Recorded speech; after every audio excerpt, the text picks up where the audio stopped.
Ինչ։ Մեսրոպ Մանուկյան։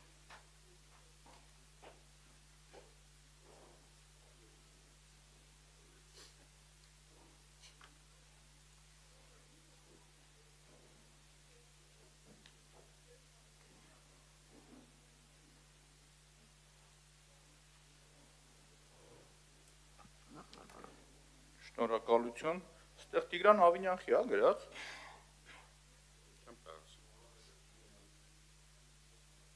Հա։ Ինչ է, թե չասի մեզի հետևում է ինչ անում, ստեղ գալիս ենք Տիգրան Ավինյանը գրում։ Ուրեմն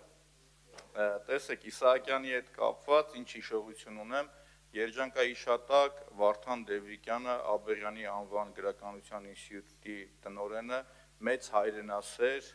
ֆենոմենալ հայրենասեր անձնավորություն, ով մասնակցել է Թալիշի ազատագրմանը, Մարտակերտի կռիվներին, Կամո Արոյանը կասի ինչ ֆենոմենալ կերպար էր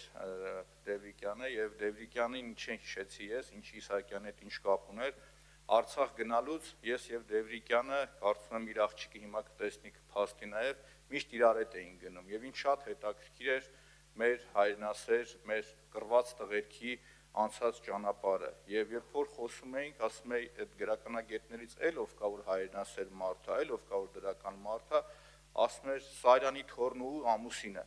ասում էի, բայց ինչ ես այդ կողմից ֆռում գալիս, էլի բանուն Դևրիկյան, ասում էր դա թող ես իմանամ ու միջև վերջ այդ գաղտնիքը չբացահայտեց։ Հիշում եմ, երբ որ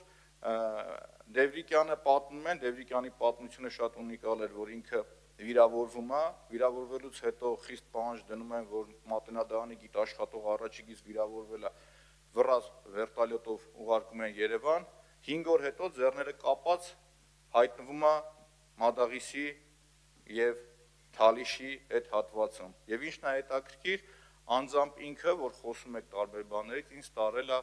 Մեխակ Մեխակյանի զոհվելու վայրը, որտեղ որ իրանք ընկերներով գերեզման էին կառուցել։ Տարել էր ու պատմում էր ինքը, թե Մեխակ Մեխակյանը նույնպես ինչպիսի հայրենասեր մարդ էր, ու այդ մարդը լինելով ներքին գործերի 6-րդ վարչության բաժնի պետերից մեկը, թե վարչության պետը, պատերազմից 2 օր առաջ մնաց է կռվել եւ զոհվել է։ Եվ այդ մարդը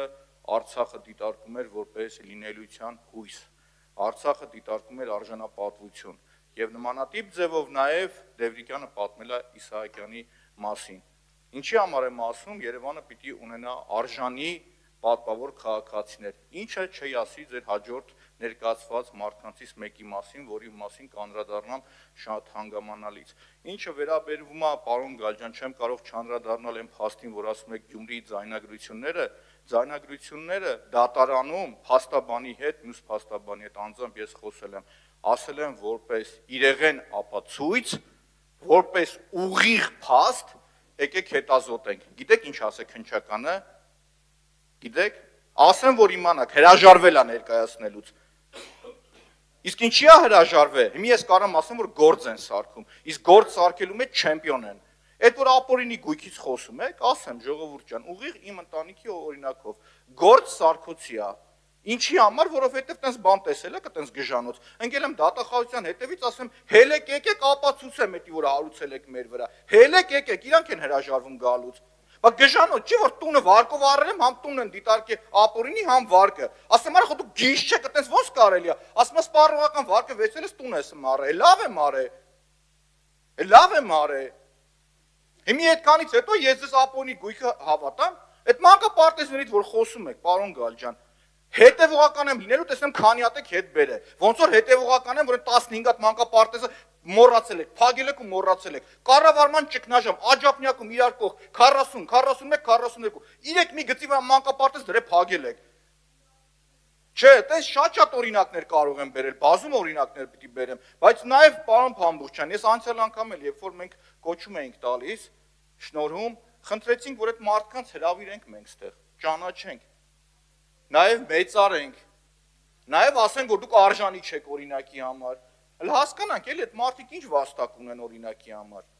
ու որ դուք ասում եք ընդդիմությունը, սենց, բան, բոլորը ձեզանից է գալիս, այսօր ստարտը, այս վատ գաղջը մտնոլորտի, այս նողկալի իրավիճակի դուք եք ստեղծել, ու դրա համար ինչքան ուզում եք գլուխները սենց անես գնաս գաս, պարոն Գալջան, դուք եք ու վայել եք, հաճույք ստացեք, ու դա լինելու է, եթե մտածում եք լռելու ենք, չենք լռելու։ Իսկ Իսահակյանի կերպարը ես նորից եմ ասում, ինչքանով ինձ պատմել է Դևրիկյանը, պատիվ չեմ ունեցել ճանաչեմ, դրական է պատմել։ Բայց թե ինչի համար էր ասում, որ Իսահակյանի թորնույնն է, այդ արդեն չեմ կարողանա ճշտել եւ հասկանալ։ Շնորհակալություն։ Արշակ Սարգսյան